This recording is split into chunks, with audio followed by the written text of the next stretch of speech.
शांति। आज हम संग का रंग कैसा लगता है इसके बारे में थोड़ा सा विचार करेंगे, क्योंकि हमेशा कहा जाता है जैसा संग वैसा रंग। सत्संग ये तारता है और कुसंग जो है वो डुबो देता है। तो सत का संग क्या है, कुसंग क्या है, इसका हम पीछे विचार करते हैं। उसके पहले हम ये देखते हैं कि आज अगर किसी भी व्यक्ति की हमें यथार्थ पहचान चाहिए तो उसकी दोस्ती किसके साथ है ये देखने की आवश्यकता है, क्योंकि ये इस प्रकृति का नियम है।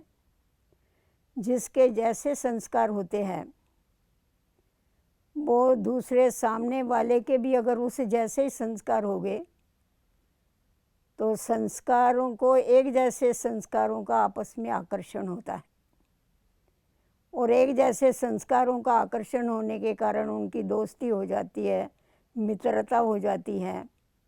कभी कभी ऐसा होता है इत्तेफाक कि अच्छे संस्कार वाले भी बुरे संस्कार के संग में आके खराब हो जाते हैं। इसीलिए माता पिता हमेशा बच्चों के संग को देखते हैं, बच्चों को संग से संभालते हैं कि बच्चों को सदैव अच्छा संग मिले, क्योंकि बच्चों की जो मनसा होती है बहुत कौली होती है। मन कोमल होने के कारण उनके ऊपर साथ वालों का संग का जल्दी रंग लगता है। तो इसीलिए संग का रंग ऐसा है, ऐसा नहीं सिर्फ मनुष्यों को ही संग का रंग लगता है, पशु पंछियों को भी उसका संग का रंग लगता है। जैसे कहा जाता है तालाब में अगर एक मछली खराब होती है तो वो सारे तालाब को खराब कर देती है। उसी प्रकार हम देखते हैं कि एक व्यक्ति था और वो तोते बेचता था। उसके पास 2 तोते थे और बड़े सुंदर थे, दोनों एक ही, दोनों भाई भाई थे और देखने के, और वो कंठी वाले तोते होने के कारण बोलने में बड़े एक्सपर्ट थे। तो किसी व्यक्ति के पास जब भी वो लेके गया उसने कहा अरे ये तोते तो राजा को भेंट करने चाहिए, उसको जाके देने चाहिए। तो वो जब भी राजा के पास उन दोनों तोतों को लेके गया तो राजा ने पूछा इसकी कीमत क्या है। तो उसने बताया ये जो तोता है इसकी कीमत 5,000 रुपया है, और ये जो दूसरा तोता है इसकी कीमत 500 रुपया है। राजा ने कहा ये देखने को तो एक जैसे है, दोनों की कीमत अलग अलग क्यों? तो कहा मैं आपको बताता हूँ। तो उसने पहले तोते को बोलने को लगाया तो वो बहुत स्वीट बोल रहा था और आने वालों का बड़ा आदर कर रहा था। आइए आइए, बैठिए, पधारिए, ईश्वरीय स्मृति में रहिए, आधा बहुत अच्छा बोल रहा था। और दूसरे तोते को जब भी बोलने के लिए कहा तो उसने चालू कर दिया कि इनको पकड़ो, इनको मारो, इनको काटो। राजा ने कहा ये ऐसा फ़र्क क्यों है? तो तभी उस व्यक्ति ने बताया कि पहला तोता जो है वो साधुओं के संग में रहा, संतों के संग में रहा, इसीलिए इसकी वाणी इतनी मधुर हो गई। और इसका जो भाई था इससे बिछड़ गया और जाके वो डाकुओं के हाथ में लग गया।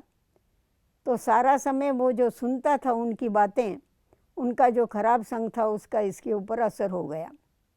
कहा इसके ऊपर इतना असर हो गया, अभी हम इसको भुलाने की कोशिश करते हैं तो भी ये भूलता नहीं है, घड़ी घड़ी वो ही बातें रिपीट करता है। तो इसका अर्थ ये हुआ कि पंछियों के ऊपर भी संग का इतना असर होता है। तो हमें हमेशा संग से संभाल करनी है, हमेशा श्रेष्ठ संग, अच्छे संग में रहना है। क्योंकि हम देखते हैं हमारे भारत भूमि में पहले जो देव भूमि थी, जहाँ पर देवी देवता ही निवास करते थे, जिनमें संपूर्ण निर्विकारिता थी, दिव्य गुण थे। और अभी देखते देखते हम देखते हैं कि कितना परिवर्तन हो गया है दुनिया में। तो जिस प्रकार हम देखते हैं कि व्यक्तियों के स्वभाव का, संस्कार का व्यक्ति के ऊपर असर होता है, उसी प्रकार साधनों का, संग का भी उसके ऊपर असर होता है। आजकल हम देखते हैं मोबाइल निकले हैं, फेसबुक निकले हैं, इंटरनेट निकले हैं, यूट्यूब्स निकली हैं। ये जो सब साधन निकले हैं, ये वास्तव में साधन समय की बचत के लिए, कार्य को फास्ट करने के लिए और एक दो के साथ हमारा जल्दी से जल्दी हम व्यवहार कर सके उसके लिए। परंतु हम देखते हैं कि मनुष्य जिसने ये साधन पैदा किए सुख सुविधा के लिए और अच्छाई के लिए, उसके बजाय आज मनुष्य इन साधनों के अधीन हो गया है। इन साधनों का उसके ऊपर इतना संग का रंग लग गया है, जो आज एक घर में रहते हुए भी आपस में बात करने की, एक दो से बोलने की या एक दो से हंसने की, एक दो की इनका पूछा करने की, एक दो से स्नेह करने की आज समय नहीं है। क्योंकि हर एक कोई व्यक्ति जो है इन साधनों में बंध गया है। तो जो साधन हमारे सुख सुविधा के लिए थे, वही साधन हम देखते हैं कि प्रेम को कम करने के लिए कारण बन गए। प्रेम बढ़ा तो नहीं है, परंतु प्रेम कमती हो गया है, क्योंकि मनुष्य इन साधनों के अधीन हो गया है। तो हमारी ये जो भारत भूमि है, ये देव भूमि थी, हम आपको ये बता रहे थे। और इस देव भूमि का जो गायन किया जाता है कि यहाँ शेर और बकरी एक घाट पर पानी पीते थे, इतना यहाँ पर सुख समृद्धि भी थी और आपस में इतना पशु पंछियों का भी प्यार था। फिर ये समय कैसा परिवर्तित हुआ, क्या कारण हुआ? इसका कारण यही हुआ कि इस देह के साथ में रहते रहते, क्योंकि आत्मा देह के बिगड़ तो कोई भी कार्य नहीं कर सकती है, उसको तो देह के संग में ही रहना पड़ता है। परंतु देह के संग में रहते रहते हमें ये विस्मृति हो गई कि मैं आत्मा हूँ। हमने अपने को शरीर समझना चालू कर दिया।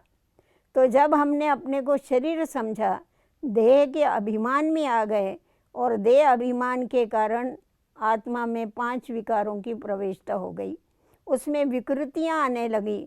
उसके ऊपर इन 5 विकारों के संग का रंग लग गया, जिसके कारण क्या हो गया, आत्मा जो है सुखदाई के बजाय एक दो के लिए दुख देना चालू कर दिया।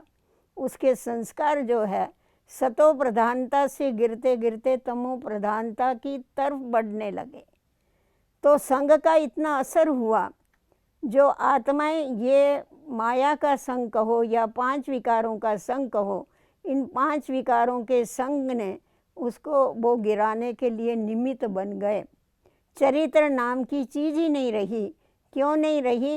क्योंकि माया के संग में आ गए। तो संग का इतना खराब रंग जब हमारे ऊपर चढ़ा और हम मनुष्य आत्माएं अपने दिव्य गुणों को छोड़ने के कारण दुखी और अशांत हो गई, तभी पिता परमात्मा को पुकारना सबने चालू किया और परमात्मा को कहा कि हे दया के सागर परमात्मा, आकर के हमें इन विषय विकारों से छुड़ाओ। तो कलयुग के अंत और सतयुग के आदि के समय परमात्मा शिव सृष्टि के ऊपर आकर के हमें इन विषय विकारों से छुड़ाने के लिए ऐसा ज्ञान का रंग हमारे ऊपर चढ़ाते हैं, जिस ज्ञान रंग से आत्मा जो है वो वापस सतो प्रधान बनने के लिए उसके अंदर हिम्मत आ जाती है।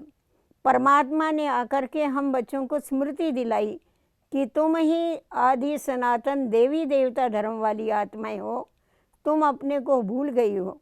तो जिस समय हमें ये स्मृति आई कि हम ही संपूर्ण निर्विकारी थे, इस स्मृति से हमारे अंदर विकारों के ऊपर विजय प्राप्त करने की समृद्धि आ गई और उस समृद्धि के द्वारा हम इन विकारों से मुक्त होने के लिए अपना पुरुषार्थ करना चालू कर दिया। तो ये जो है ईश्वरीय संग ये बुद्धि के द्वारा किया जाता है। परमात्मा निराकार है, तो जब हम अपने को निराकार आत्मा समझ करके उस निराकार सर्वशक्तिवान को याद करते हैं, तो हमारे अंदर वो सर्व शक्तियाँ आती हैं। परमात्मा की याद के द्वारा हमारे अंदर सर्व दिव्य गुण आते हैं और जिससे हमारा जो चरित्र है वो उत्थान होता है, हमारा जीवन जो है वो सदा के लिए सुखी और शांत होता है। तो ईश्वरीय संग से हम भवसागर पार कर जाते हैं, और अगर माया के संग में रहते हैं, 5 विकारों के संग में रहते हैं, तो हमारा जीवन जो है वो भवसागर में डूब जाता है। इसीलिए कहा जाता है कि सत्संग ईश्वरीय संग ये तारता है, और कुसंग अर्थात 5 विकारों का संग ये डिबोता है।